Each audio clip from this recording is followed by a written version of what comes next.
कौन गुरु? जिसको मोक्ष मिल जाता है वो स्वर्ग चले जाते हैं। और स्वर्ग से आपका तात्पर्य क्या है? ऐसी दुनिया यहाँ खुशी मिले, आराम मिले, आनंद मिले। आनंद किसी स्थान पर आश्रित नहीं, ये तो एक मनोस्थिति है, चेतना की एक अवस्था है। जब आपको ये बोध होता है कि आपका जीवन और उसके सारे सुख दुख स्थायी नहीं है, भौतिक जीवन तो नश्वर है, आप जो भी कमाते हैं गवाते हैं वो जीवन के साथ ही नष्ट हो जाता है। इस देह के समस्त विषय इस देह के साथ ही नष्ट हो जाते हैं। तब आप अपनी समस्त पीड़ाओं से मुक्त हो जाते हैं। आप जीवन को ऐसे व्यतीत करने लगते हैं जैसे कोई नाट्य। आप अपनी मनोस्थिति का चुनाव स्वयं करते हैं और मनोस्थिति के अनुकूल आपकी परिस्थिति स्वतः ही परिवर्तित होने लगती है। आप प्रेम, संतोष, आनंद में जीवन व्यतीत करने लगते हैं। यही स्वर्ग है। स्वर्ग कोई स्थान नहीं, एक अवस्था है। और ये किताबों में स्वर्ग बताते हैं, ये क्या है?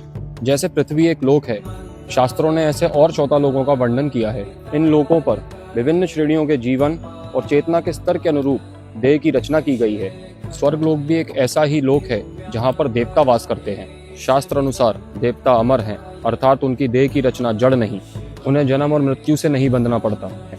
आपकी चेतना यदि योग्यता प्राप्त कर ले तो अगले जन्म में आप भी स्वर्ग में अपना स्थान प्राप्त कर सकते हैं। और कैसे आएगी ये योग्यता?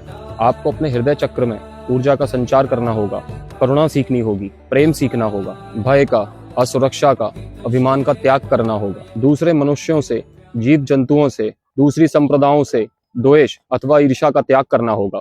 जिस भी जन्म में आप पूर्णतः अनाहत चक्र में स्थिर हो पाएंगे, आप मृत्यु लोक में उत्तीर्ण होकर स्वर्ग में स्थान अवश्य प्राप्त कर लेंगे।